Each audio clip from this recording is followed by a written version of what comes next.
पढ़ना है कि माउंटिंग क्या होती है और माउंटिंग मीडिया क्या होता है। स्लाइड के ऊपर जो हमने थोड़ा बहुत डिस्कस किया था ड्यूरिंग टिश्यू प्रोसेसिंग भी, कि स्लाइड जब बन जाती है, स्टेन हो जाती है, तो उसके ऊपर हम डीपीएक्स या कोई भी माउंटेड मीडिया डाल के उस पर कवर स्लिप डाल देते हैं, फिर माइक्रोस्कोपी के लिए उसको ले जाते हैं। तो माउंटिंग मीडियम वो सोल्यूशन है in which the specimen is embedded generally under a cover slip या कवर ग्लास। ठीक है। Mounting medium can be a liquid, a gum, a resin, जो कि वाटर सोलुबल भी हो सकती है, अल्कोहल सोलुबल भी हो सकती है, या किसी दूसरे सॉल्वेंट में भी सोलुबल हो सकती है। मेन पर्पस क्या है इसका जी?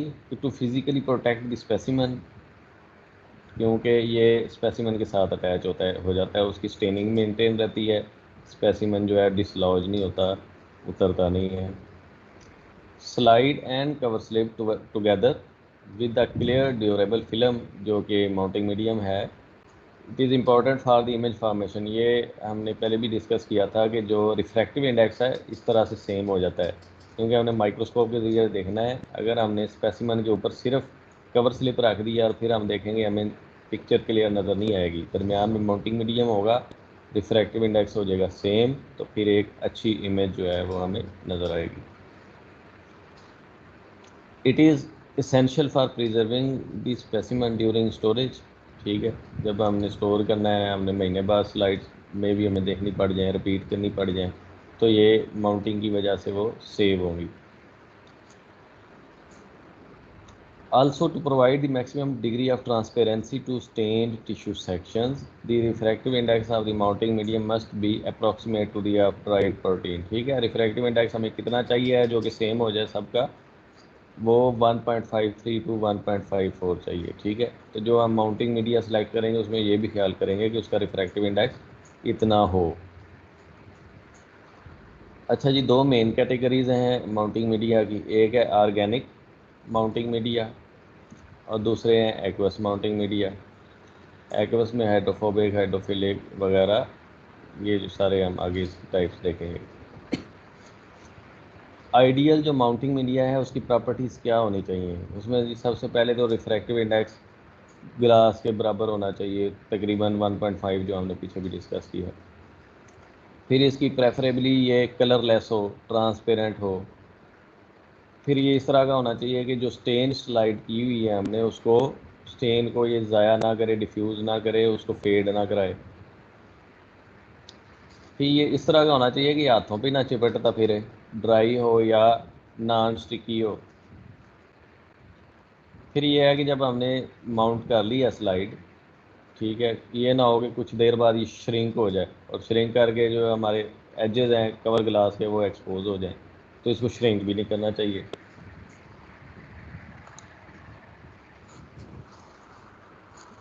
दूसरा इसकी प्रॉपर्टी में ये होना चाहिए कि ये परमिएबल भी हो, कि ये टिश्यू के अंदर जो खाली स्पेसेस हैं वहाँ तक पहुँच सके। इसमें एक ये भी खूबी होनी चाहिए कि जो एडवर्स इफेक्ट ना करे टिश्यू के ऊपर, स्टेनिंग को ख़राब ना करे, टिश्यू की प्रॉपर्टीज़ को डैमेज ना करे।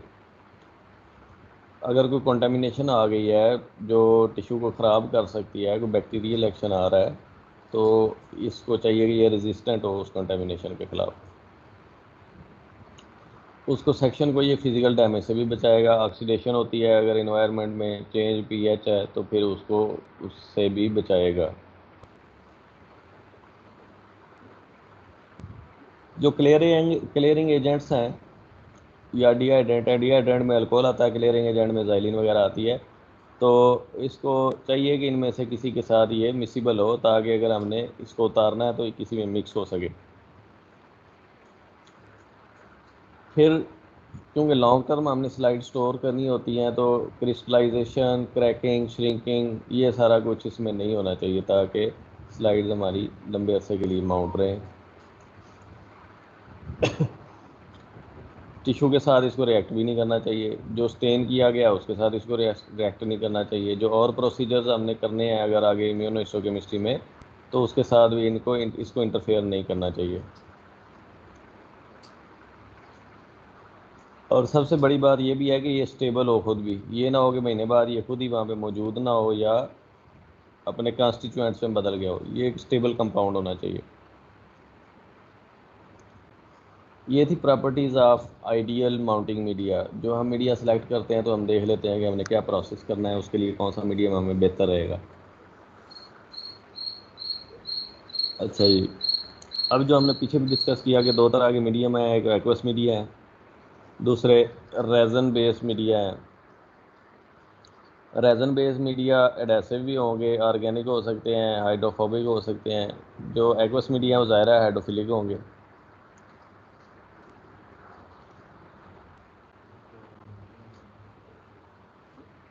रेजन बेस्ड मीडिया जो है दीज आर नेचुरल और can be synthetic which is dissolve in benzene, toluene और ज़ाइलिन। इनमें से किसी में ये डिज़ोल्व किए जा सकते हैं। And used when a permanent mount is required and frequently used in routine H and E staining.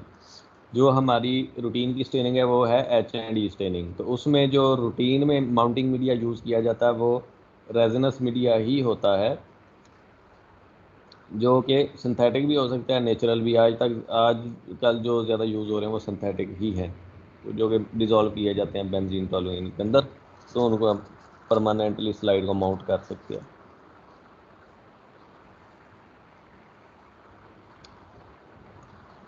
अच्छा जी, होता क्या है, एडेसिव थोड़े से हार्डन हो जाते हैं थ्रू सॉल्वेंट इवेपोरेशन, क्योंकि इनके अंदर हमने क्या मिक्स किया था, बेंजीन या टोलुइन या ज़ाइलिन। तो ये इवेपोरेट हो जाती है थोड़ी देर बाद आहिस्ता आहिस्ता, ठीक है। और जब ये इवेपोरेट हो जाती है तो ये एडेसिव थोड़ा सख्त हो जाता है। सख्त होने से क्या होगा कि ये कवर स्लिप को टिशू और स्लाइड के साथ ये सही तरह से माउंट कर देगा, अटैच कर देगा।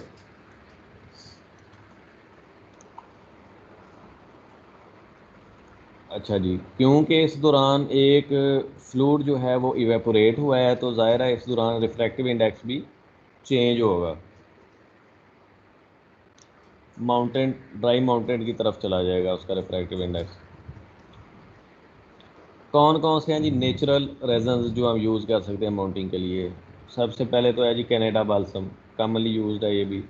इसका रिफ्रैक्टिव इंडेक्स आप देख लें 1.52 टू 1.54 है। एक फिनोल बाल्सम भी होता है, ये भी इतना ज़्यादा यूज़ नहीं होता लेकिन ये भी कनाडा बाल्सम का ही वेरिएंट है। फिर है दमार बाल्सम, इसका रिफ्रैक्टिव इंडेक्स भी तकरीबन सेम है। फिर योपेरेल है, इसका रिफ्रैक्टिव इंडेक्स है 1.48। ये है नेचुरल रेजिनस मीडिया, नेचुरल है। कनाडा बाल्सम ये एक ओलियोरिजन है obtained from the bark of the fir Abies balsamea. ठीक है, ये एक ट्री है जिसकी बार्क से ये हम लेते हैं, नॉर्थ अमेरिका से अवेलेबल होता है। जिस तरह आपको याद होगा जो हमने हिमाटॉक्सिलिन पढ़ी थी, वो भी एक दरख्त की बार्क से निकलती है, तो ये भी एक बार्क से लेते हैं हम, जो कि नॉर्थ अमेरिका में दरख्त है। ठीक है,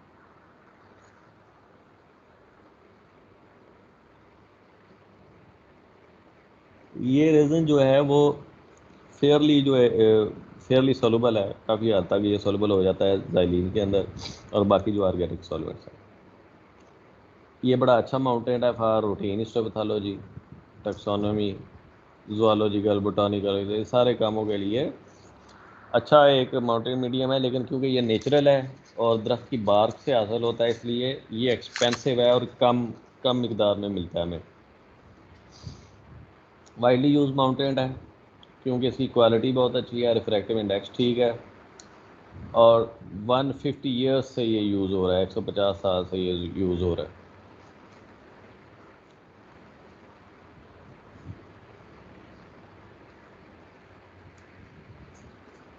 योपरेल है जी, ये सेमी सिंथेटिक है, ये भी एक अच्छा प्रिजर्वेटिव है और क्वालिटी इसकी ठीक है, सेफ़ टू यूज़ है, इजी टू यूज़ है, रिफ्रैक्टिव इंडेक्स ठीक है, कार्सिनोजेनिक ये यूज़ नहीं करता, और जो हिमाटॉक्सिलिन स्टेन स्लाइड्स हैं उसमें वक्त के साथ कुछ फेडिंग ज़रूर हो सकती है। फिर तीसरा था जी दैमेर बाल्सम, ये भी कनाडा बाल्सम से मिलता जुलता है लेकिन कम ही यूज़ होता है। सबसे ज़्यादा जो नेचुरल में यूज़ होता है वो कौन सा है, कनाडा बाल्सम है। बाकी कम यूज़ होते हैं। इसमें थोड़ी सी ड्रॉबैक्स ये है कि डर्ट और इम्प्योरिटीज़ आ जाती हैं, फिल्टरिंग इसकी ठीक नहीं हो सकती।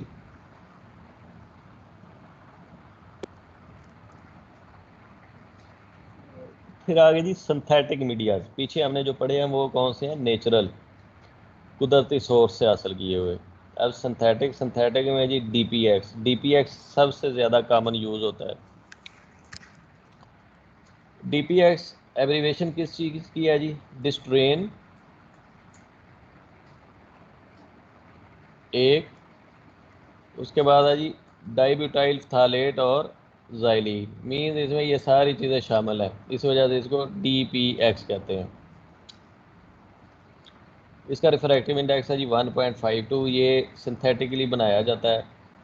फिर एक यूज़ होता है हिस्टोमाउंट, कवर बॉन्ड, गर्ज नेचुरल न्यूट्रल माउंटिंग मीडिया, ये सारे भी सिंथेटिक है, बनाए जाते हैं। इसमें से कॉमनली यूज्ड डीपीएक्स है। इसमें देख लें जी, हिस्टोक्लैड का रिफ्रैक्टिव इंडेक्स 1.54 है, परमाउंट का 1.52 है, प्रोटेक्स का 1.59 है, टेक्निकॉन का 1.62 है, यूवी नर्ड का 1.51 है और एक्सएएम का 1.52 है। ये सारे सिंथेटिक है। अच्छा जी, कलरलेस होंगे, न्यूट्रल मीडियम होगा, in which most standard stains are well preserve, it is prepared by dissolving the common plastic polystyrene in a suitable hydrocarbon solvent. ये डीपीएक्स की बात है। फिर बात आ गई जी, ये थे रेजनस बेस्ड मीडियम, रेजन बेस्ड, जिसमें दो तरह के थे, नेचुरली प्रोड्यूस्ड और सिंथेटिकली प्रोड्यूस्ड। अब आ गई जी एक्वस माउंटिंग मीडिया, जो पानी में सोलूबल है। These are used for mounting sections from distilled water when the stains would be decolorized or removed by alcohol and xylene। कोई ऐसे स्टेन हो, क्योंकि पीछे वाले जो हमने अभी तक पढ़े हैं माउंटिंग मीडियम, वो ज़ाइलीन में सोलूबल है या अल्कोहल में सोलूबल है। तो अगर कोई ऐसा स्टेन है जो डीकलराइज हो जाता है अल्कोहल या ज़ाइलीन की वजह से, तो उसको फिर हम उसमें वो वाला माउंटिंग मीडिया यूज़ नहीं कर पाएंगे, उसको हम यूज़ करेंगे एक्वस मीडियम, जो कि पानी में सोलूबल है। फैट स्टेन्स वगैरह, फॉर एग्जांपल सुडान ब्लैक भी जो स्टेन है, उसके लिए हम ये वाला माउंटिंग मीडिया प्रेफरेबली यूज़ कर लेंगे। अच्छा जी, इसकी तीन किस्में हैं, सिरप फार्म में हो सकते हैं, जेलेटम फार्म में हो सकते हैं और गम गम की फार्म में हो सकते हैं। ठीक है,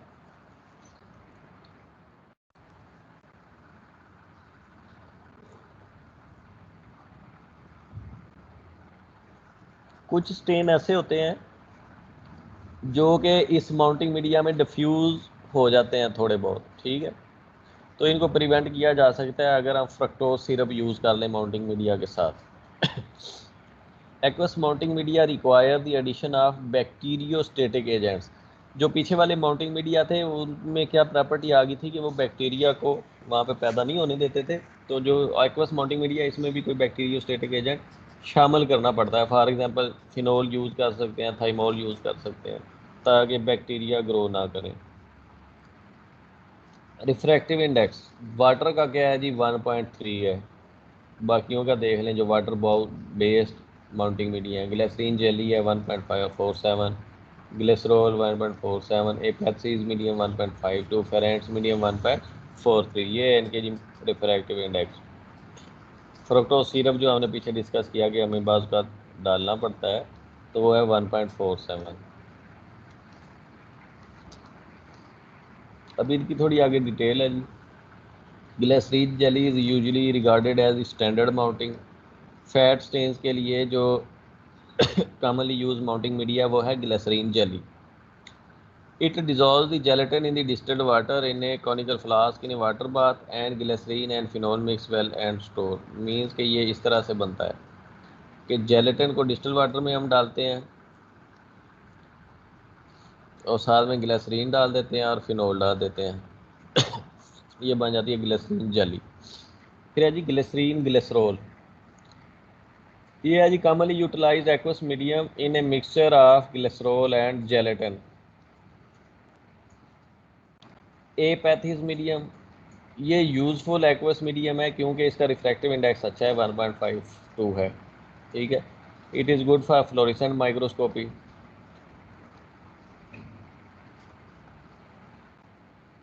फिनेंस मीडियम है जी, इसमें अरेबिक गम यूज़ होती है, डिस्टिल्ड वाटर के अंदर डालते हैं हम, और फिर साथ में ग्लिसरीन और आर्सेनिक ट्राईऑक्साइड डाल देते हैं, ये भी फैट स्टेन्स के लिए है।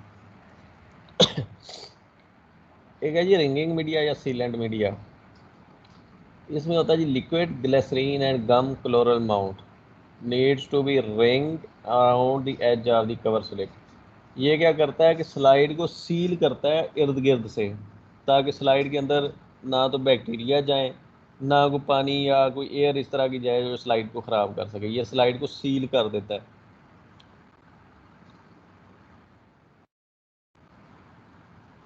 Excess mountant from around the edge should be remove. जब हमने स्लाइड को सील कर लिया है तो जो एक्सेस लगा हुआ है स्लाइड के ऊपर लग गया या साइड पे लग गया, उसको आपने रिमूव करना है। स्कैल्पल से भी आप रिमूव कर सकते हैं।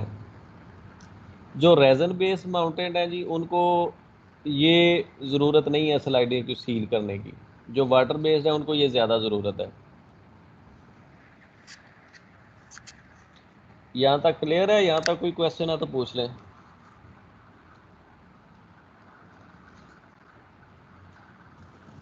No sir.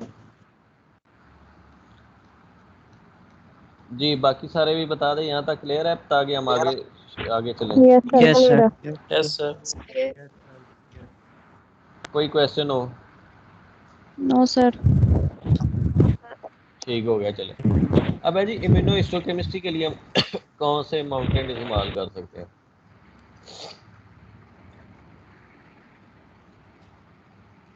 जो जिस तरह का हमने स्टेन करना है, जिस तरह का हमने आगे डिटेक्शन करनी है, उस लिहाज से लेबल जो है हम देख सकते हैं कि कौन सा माउंटेन ठीक है, कौन सा एंटीजन हमने विजुलाइज करना है और कौन सा माउंटेन उसके लिए ठीक है। इसमें जी एक्वस माउंटिंग मीडिया जो है वो जनरली सूटेबल होते हैं इम्यूनोहिस्टोकेमिस्ट्री के लिए। फ्लोरिसेंट माउंटिंग मीडिया भी होते हैं, ये इनके अंदर कुछ एंटीफेड एजेंट्स होते हैं। उनका फ़ायदा ये होता है कि वो स्लाइड ज़्यादा देर तक सेव रह सकती हैं, फेडिंग नहीं होती उनकी।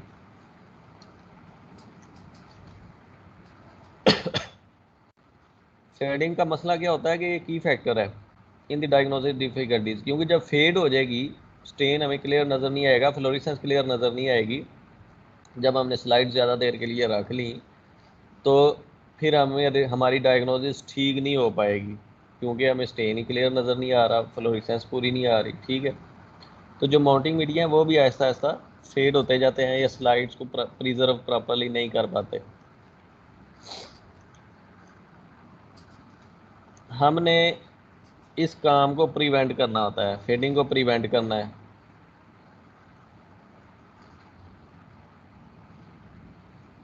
इसके लिए कुछ मीडियाज अवेलेबल हैं जी, एन प्रोपाइल है और फिनाइल एनिडियामाइन है। ठीक है, इस तरह के मीडियम है ये जो उसको सपोर्ट कर सकते हैं फेडिंग कम हो। कुछ मैन्युफैक्चरर्स जिस तरह से चीज़ें इम्प्रूव होती गई, कुछ मैन्युफैक्चरर्स ऐसे आ गए जो कि एक मीडियम देते हैं माउंटिंग का, which may be use to coat the section surface by dipping, pouring और स्प्रेइंग। ठीक है, उसमें उसके अंदर आप स्लाइड डिप कर सकते हैं या उसके ऊपर स्प्रे कर सकते हैं। This type of medium obviates the use of cover slip. उसमें कवर स्लिप की ज़रूरत नहीं रहती। ठीक है, ये आप ऐसे समझिए कि ये कवर स्लिप और माउंटेन कंबाइंड है। जब वो स्लाइड के ऊपर आप स्प्रे कर दें तो ऊपर कवर स्लिप लगाने की ज़रूरत नहीं रहती। ये इस तरह के मीडियम है। ठीक है, कंबाइंड माउंटेन और कवर स्लिप में प्रूव क्वाइट सेटिस्फैक्ट्री ऑल दो लीटर प्रोटेक्शन। देखें, अब जो कवर स्लिप है वो ग्लास की बनी हुई है, वो निस्बतन ज़्यादा प्रोटेक्शन देता है इसकी निस्बत। बहरहाल फिर भी ये एक अच्छे रिजल्ट्स प्रोड्यूस कर रहे हैं, क्योंकि इसमें टाइम की बचत है, कवर स्लिप लगती कोई नहीं, सिर्फ स्प्रे कर देते हैं ऊपर टिश्यू के। ये थे सारे माउंटिंग मीडिया। अब हमने देखना है कि माउंट करना कैसे है स्लाइड्स को, सेक्शंस को माउंट करना कैसे है। आपने बहुत सारे वेज हैं to mount the cover slip on slide, but whatever we work for one is fine as long as there are no air bubbles. जो भी आप तरीका इस्तेमाल करें, ये ज़रूरी है कि एयर बबल्स ना बने। एयर बबल्स कहाँ पे ना बने? स्लाइड के ऊपर टिश्यू है, ऊपर हमने माउंटिंग मीडिया डाला, ऊपर हमने डाली है कवर स्लिप। तो अगर दरमियान में एयर बबल आ जाएंगे तो हमारी माइक्रोस्कोपी ही ठीक नहीं होगी। इन सारी चीज़ों के दरमियान एयर बबल नहीं होना चाहिए। दो मेजर मेथड है माउंटिंग के, स्लाइड मेथड और cover slip method. Slide method में क्या है जी, appropriate size of cover slip हम सेलेक्ट करते हैं फॉर माउंटिंग और उसको ब्लॉटिंग पेपर के ऊपर रख देते हैं। फिर क्या करते हैं जी, 1 और 2 ड्रॉप्स ऑफ माउंटिंग जो है वो हम प्लेस करते हैं स्लाइड के ऊपर, जिसके ऊपर आपका सेक्शन है, और तकरीबन मिडल में हम उसको प्लेस करते हैं इस ड्रॉप को। स्लाइड जो है वो उसको हम कर देते हैं invert over the cover slip. Cover slip पहले हमने कहाँ रखी हुई थी, ब्लॉटिंग पेपर के ऊपर हमने कवर स्लिप रखी हुई थी। फिर हमने वो स्लाइड ली जिसके ऊपर टिश्यू था, उस टिश्यू के ऊपर हमने 2 ड्रॉप, 1 या 2 ड्रॉप डाले माउंटेंट के, और उसको हमने उल्ट करके उस कवर स्लिप के ऊपर रख दिया।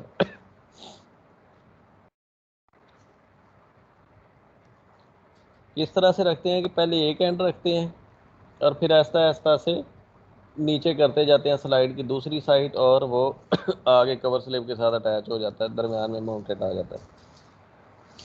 एक है जी ये तरीका, जो तरीका अभी हमने डिस्कस किया है ये कॉमनली यूज्ड लेकिन नहीं है। दूसरा तरीका आ गया जी कवर स्लिप मेथड। इसमें हम क्या करते हैं कि add the mountain on the cover slip in centre. सबसे पहले हम कवर स्लिप के सेंटर में जो माउंटेन रख दिया, और फिर हम स्लाइड को नीचे लेके आते हैं इन्वर्ट करते हुए, और सरफेस टेंशन जो है वो क्या करती है, कवर स्लिप को अपनी तरफ खींच लेती है। इसमें भी क्या चाहिए कि उतना ही माउंटेड हम यूज़ करें जितना कि रिक्वायर्ड है। कम यूज़ करेंगे तो दरमियान में एयर रह जाएगी, अगर हम ज़्यादा यूज़ करेंगे तो स्लाइड के इर्द गिर्द फैल जाएगा।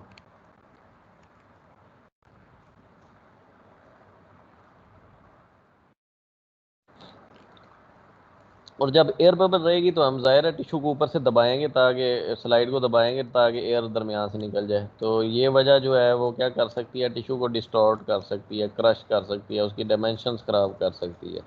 तो इस वजह से आपने कोशिश करनी है कि जितना रिक्वायर्ड है उतना ही माउंटिंग मीडिया डाला जाए, 1 या 2 ड्रॉप्स, या जितना रिक्वायर्ड हो, ना उससे कम ना उससे ज़्यादा। अच्छा जी, अगर एयर बबल इसके बावजूद बन गए हैं ये सारा प्रोसेस करने के दौरान, तो फिर हम क्या करेंगे। अगर तो कोई एक आधा एयर बबल है तो वो हम रिमूव कर सकते हैं कि एक तरफ से थोड़ा सा हम प्रेशर डालेंगे ऊपर कवर स्लिप पे, एयर बबल बाहर की तरफ मूव कर जाएगा और वो निकल जाएगा। दूसरी ऑप्शन ये हो सकती है कि स्लाइड को, जिस तरह माउंट की हुई स्लाइड है, उसको हम ज़ाइलीन में डाल दें, क्योंकि वो ज़ाइलीन के अंदर सॉल्युबल मीडियम होता है, तो इस वजह से वो एयर बबल ख़त्म हो जाएगा।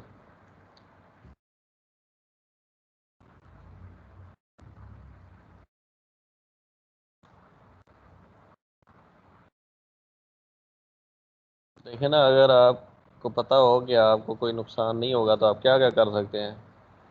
इस तरह भी कर सकते हैं, अच्छी माउंटिंग है, क्या बात है। इस तरह भी कर सकते हैं। ओके जी, थैंक यू वेरी मच। कोई क्वेश्चन है तो आप पूछ लें।